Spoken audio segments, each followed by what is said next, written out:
All right, let's keep things going. Everyone can't stop talking about what a mess this Lane Kiffin caused, bolting Ole Miss for LSU right before the college football playoffs. Nobody wants to see it. It's not good for anybody, and it's not going to change. It's not going to change because in-demand coaches are going to be up for jobs before their season is over, and this is more of a NCAA calendar issue. But I agree with Parlay Kid. We talked about this earlier in the week. This is really a mess. It's a distraction before the biggest games of the season. But I think I have a fix to this college coaching dilemma. Okay. All right, colleges are there's always a top tier, and coaches are always going to have their dream jobs, and we can't really stop them from pursuing what they perceive as their best opportunities. So just like when you're in a relationship and there is an idea of a hall pass, you get a list of three people when you sign up at a college, okay? And hypothetically, you are now allowed to hook up with them if this comes to fruition. I'm talking about your Sydney Sweeney's, your Kate Beckinsales of college football. And college coaches, they give their AD a list of three schools that are on their hall pass. They're allowed to flirt with them and hook up with them if given the opportunity. And by hook up, I mean not with the mascot. They actually like leave and go coach. And that's fair. Everybody knows it's on the table. Hey, they were on my hall pass. I'm allowed to leave. Hmm. Parlay Kid, what do you think? Yeah, not bad. I don't know if I would have listed Sydney Sweetie and Kate Beckinsale, but Well, that's like your Alabama, I get what Ohio you're State, saying. Okay, was that what we're comparing them to? I Wow. think. Okay. Yeah. Oh, Okay. That's fine. Um, to each their own. All right. to each their own, Joel.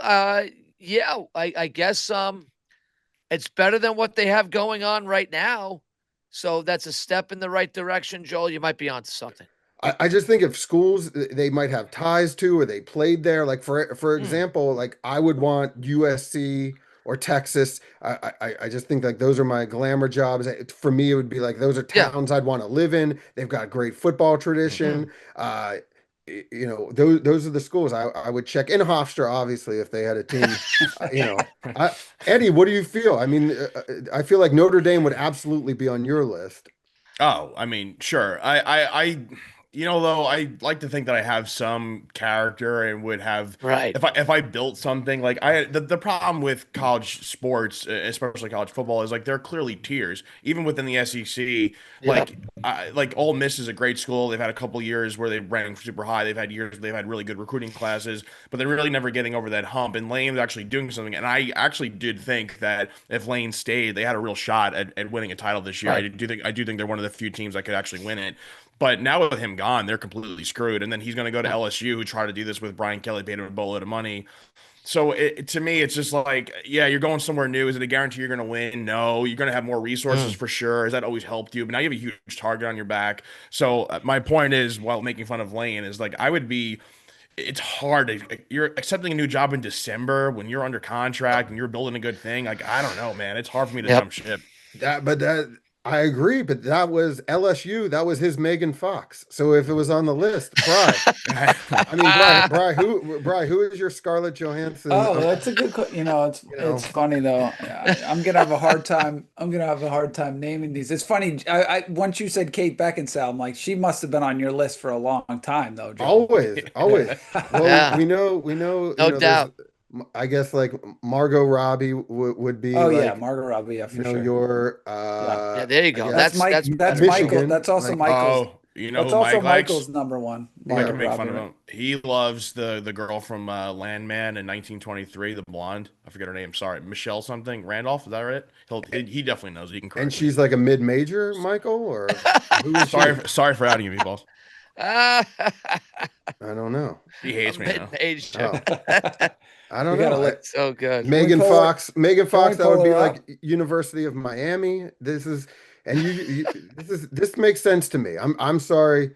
Eddie doesn't want to admit this. He's a newlywed. He can't be giving out hall passes, even if they're college football teams. Well, But Joel, if yeah, I'm jumping from a lower level school of like to a big time school, if I'm like going from like a Tulane to that just actually Right. happened. But I could see that, and I would do that. And I do think like in a vacuum, what Lane did is completely fine. I think how Lane handled it Yeah. is totally. atrocious. And plus, he has all the baggage of already being at Alabama, and he was already at Tennessee, and Yep. like he's been everywhere. So that's his issue. But I do think that jumping ship is completely fine when a school's going to pay you more. And we're in a terrible spot now where we thought like, oh, great, like NIL money's going to help at all these schools. And the Fresno States and the Central Michigans, they'll be spending more. It's like, no, they're not. It's the same. It's Oregon. It's Ohio State's, but it's more than an Yep. NFL team. It's the Yeah. same school. So Get like, better alumni. You got to get the crumble cookie guy like BYU. That's Yeah. why I love it. wow. You're gonna Yeah. have your alumni is gonna have to step up now, and that's what I think is even more interesting. Great job trolling this week, James Franklin at Virginia Tech and the crumble cookies. That was genius. I will say, Bri, I threw this out to Bri. How many years will Lane Kiffin remain as head coach of LSU? The over/under, he said at 4.5. I actually had it higher, but Bri thinks he would want that Alabama job. Parlay Kid, we'll start with you. Lane Kiffin at LSU, over/under 4.5 years. I'll take the over, Joel. Might not go much over, but I'll take the over 4.5. Probably if it was 5.5, I'd have a maybe a little bit different pick, but I'll take the over, Joel. Yeah. Eddie, what about you? I'm with PK on this one. I think like 5.5 years. It's like because if he's not winning anything, if he's not even in the championship by year 4, it's like Lane, you have so many skeletons in your closet. Like they're gonna want him out of there, and it's like you could win championship. Like I mean, they like literally I've saw it. Like we've seen it with Coach O winning a championship, and they still ran him out. Like it doesn't matter there. Yep. So you have to win. You have to show results. It's not like Georgia and Bama are gonna get any worse. So I just think it's a really really tough place to be. So I think 4.5 is a fantastic number by Bri. I'm gonna say he makes it through the 5. He'll hit 5 years there, but I don't know how much longer. See, Yeah, now, Eddie. now I think Bri might know one of those skeletons in his closet because I had this line at like 6.5, and he said way too big. Well, that just seems like a long time, especially because Yeah. I mentioned this and you put on like where could he potentially go, but there's a couple options, right? Either like in his first season, he's going to pretty much have to go what? He's going to have to, they're going to want like 9-3 by year 2. At worst, yeah. Right. By year 2, they're going to want him competing Yes. right at the top for a championship, and then year 3, then all of a sudden, if it's not happening, who knows? But the reason I also put that in there because again, I think the ideal job for Kiffin right now is I think he'd love to get back to Alabama. Yeah. So if that ever opens up, and all of a sudden, if Alabama in the next 2 or 3 years starts, if they falter just a little bit too, they'll be looking to get, they could potentially be looking to get rid of their coach, even though they're right there. Who knows? I mean, but not to gossip, Bri, but it's like that.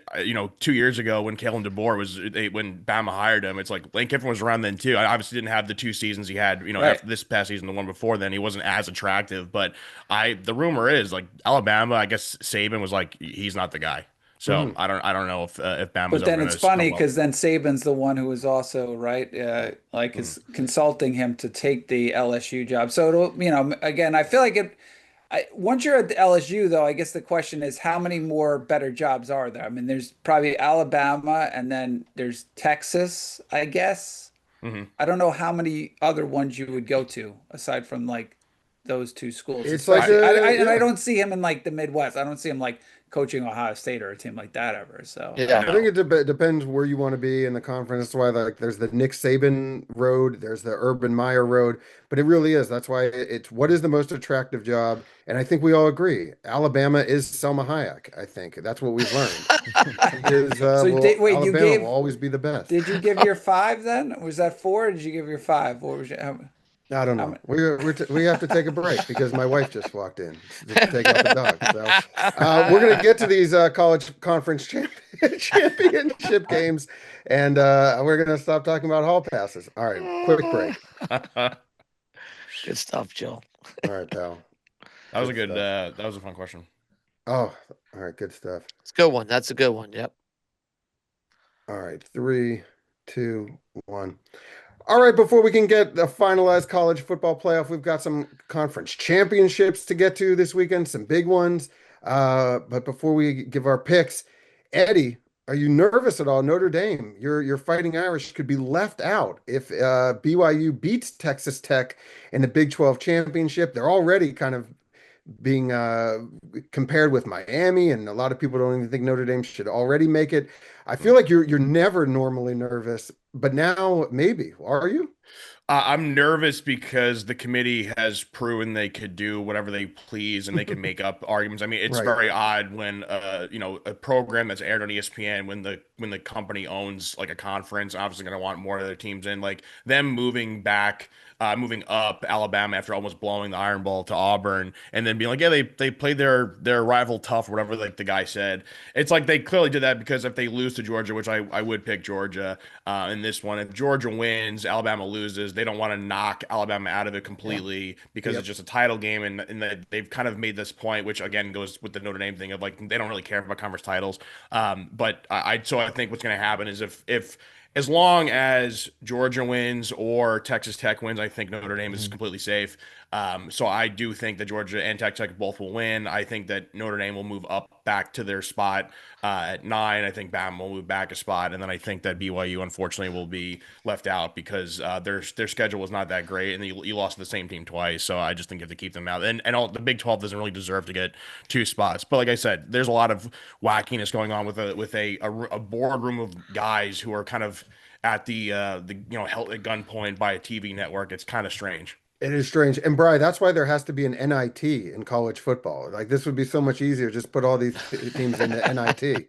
I don't know that again. I'll stop trying to solve stuff. So, but let's get to this ACC championship. Duke, how did Duke get in? Duke and Virginia. Virginia -3.5 in Charlotte at Bank of America Stadium. A rematch Mm. of just a few weeks ago. Virginia beat Duke 34-17. But Duke, 7-5, they find themselves in the mix. They caused a lot of chaos here, Eddie. Who do you like?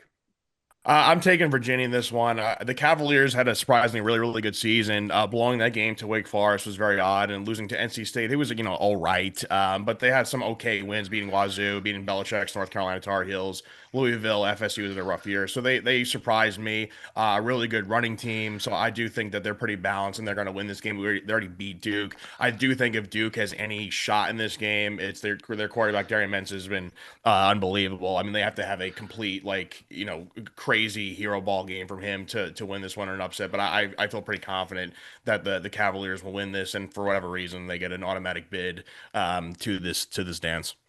I didn't even think of this. Eddie went to an ACC school now because he went to Boston College. And Ouch, Joel. I did not go I to Boston know. College. Come on, I went to Wait, I Boston mean, oh, you went to University. BU. That's right. You went to BC BU, sucks. but Yeah. you went to BU. But I was gonna say you kind of like, did you go to a lot of ACC football No. games? Oh No. yeah, I Okay. went to Miami, Notre Dame, and also for the Ah, ACC that's continually tweeting out about how Notre Dame, the head-to-head matters. Like, first of all, every SEC school they always play each other, they always cannibalize each other. We've seen this year in year out. Doesn't Yeah. matter. Secondly, we always know that an early season loss is way better to take than a late season loss. Miami's kind of flatlined the rest of the year. I was at that game, and I think a rematch between those two teams Yeah. would be like I think Hard Rock has like a 5.5 point spread for Notre Dame. So I'm so tired of this conference that Notre Dame propped up during the COVID years. And they're playing ACC teams as it is, and they're beating them all. So it's it like is so the true. ACC. There's only 2 conferences that matter. It's the SEC and the Big Ten. I don't want to hear about your conference championship. Like, just get out of here. I'm totally But with you. congrats, UVA. This was like the first year Notre Dame has won me over of like for years. Oh, they should join a conference. They should join a conference. And now finally, I'm like, oh my God, they should definitely not join No. this conference. All right, let's get enough with the ACC. SEC championship, Georgia, Alabama tied +2.5 earlier this year. Alabama gave Georgia their only loss of the season, beating them in Athens 24-21. Now the stakes are even higher in Atlanta at Mercedes-Benz Stadium. Brother Bri's watched, I feel like every Alabama game this season. Uh, So, well, Georgia too. I mean, oh, Georgia too, right? Georgia for sure. Probably I haven't missed many of the games. I feel like I keep. Well, I did bet against them. I took Georgia Tech last week, which worked out with the spread. But look, I'm gonna actually go with Alabama here, +2.5. I know Eddie likes Georgia. I do think, Alabama obviously beat them by 3 the first time around, so it will be tough to beat them again. I just feel like Alabama has a little bit more to play for here in this game. Georgia, Georgia doesn't have to go too crazy here. I know that's they obviously want to still win the SEC championship, but this feels like it's still going to be somewhat of a field goal game. And the reason why I would go with Alabama is I just feel like they're a little bit more well-rounded as a team. I know Hmm. Stockton has thrown well at times in certain games for Georgia, but I think right now, in the passing game, I would trust Simpson a little bit more. So I think they just have a few more ways to score. Again, I think it's a very close game, a 3-point game. But give me Bama here, getting the 2.5. Yeah, I feel like Bama, they just find a way to win these games. And then we go to the Big Ten championship. Finally, the big one, 1 versus 2, both undefeated, meeting at Lucas Oil Stadium in Indy. Ohio State -4.5, which I think is the line when we talked about a few weeks ago when we did our own version of Guess the Line to Bri. I think that's exactly what you said. Parlay Kid, I turn to you, the wise one. Oh, what a game here, Joel, right? 1 versus 2. I would start by saying this. Well, Ohio State has 10-1 against the spread this year. Since they beat Texas 14-7 in their first game, they've beaten every opponent by at least 18 points this year. And Indiana is 7-5 against the spread. Obviously, they've won all their games. I would start by saying this. I'm going to be taking Ohio State in this game. Mm-hmm. One, they look. One of the few people. A lot of people were on Michigan last week to at least cover those points against Ohio State. I was on Ohio State. Been on Ohio State all year long. Obviously, a 10-1 against the spread. They've been excellent at covering the number. I think in this arena they're playing in, obviously, maybe you might look at it as a home field advantage for Indiana. It really won't be. At best, it's going to be 50-50, right down a split right down the middle. That trip from Ohio is a rather easy one. They'll pack that place out too. Mm-hmm. So I do like Ohio State in this game. I think they're a faster team. I think their skill guys are more have a little bit more juice to them than the IU players. And both listen, Ohio State's defense is top notch. They give up basically 7 points a game, close to 8 points a game. But both these teams are 1-2 offensively, defensively. That's why they're 1-2 in terms of the rankings right now, too. But I'll stick with Ohio State here, Joel. But if you do like Ohio State here, I would say this. You might then, instead of taking Ohio State, if you're not 100% committed to them, maybe taking Sayin for the Heisman Trophy at +140, because I think the winner of this game is going to be our Heisman Trophy winner. So you could also do that as well. I also like Bo Jackson to go over 7.5 receiving yards. He's done that in 6 straight. I feel like that number is very low. IU brings a lot of pressure. I think we'll see a couple dump offs to Jackson, and he'll go over that 7.5 very, very easily. I'm really looking forward to this game, the college game of the year. But do everything I just said, by the way. Brian, this game is fascinating to me because also, unless Indiana or who knows, Ohio State get blown out, they're probably still going to be 1-2. You would think afterwards. Yeah. You've been waiting for this game all year, so it's interesting to see like how it plays out. Because if they meet again, are they pulling out all the tricks? Is this like a feeling them out game? Or, does Ohio State go for the jugular? Does Indiana show everything they've got? So I think on top of it, just who wins this game, there's a chance they meet, in January in about a month. Yeah, I mean that's always the tough thing right now, the way the playoffs work. The fact that you play teams, two or even 3 times. I mean, who knows? Georgia and Alabama could potentially play 3 times here. Right. But yeah, look, I do agree with you. I do think if it's a close game, yeah, I don't know. Does somebody go to 3? I don't know, because again, I'm not sure too. It also depends the way the brackets fall. I'm not sure if you want to make it so these teams potentially meet up earlier than they possibly could. They might want, not that they're trying to separate the conferences when they play, but maybe trying to keep these 2 teams on separate sides of the bracket here. But yeah, I don't know. I tend to agree with Darren here. Even though Indiana is, I've lost money on Indiana before this year. But yeah, I think this is still a game I would side with Ohio State. Do you guys agree with means me? Less for Ohio State this game, for sure. It probably does, but do you guys agree with me? What the winner of this game is probably the Heisman Trophy winner, though? I mean, or do you think For me, Mendoza still got the label? Yeah. I Yeah. think Okay. it's so smart. I mean, what a lackluster Heisman year for it's Mendoza, especially because I don't think Indiana's going to win this game. So it's like not even the Big Ten champion with lackluster Right. passing stats winning the Heisman. He was not a star. If there ever was a year to give it to a receiver, or running back, I think it's. I'm not just saying that because of Jeremiah Love, but give it to somebody else. Like I don't think I hear that. you. I hear you. Mendoza But have I do been think, saying he after that one the interception early on versus Michigan, they turned it on. Yes, he has a great defense. Yes, he has two great receivers, but I could be more at ease with him winning it than yeah. Mendoza. Yep. Yeah, I this agree is with it that. is like your final showdown. You've been waiting for this all season.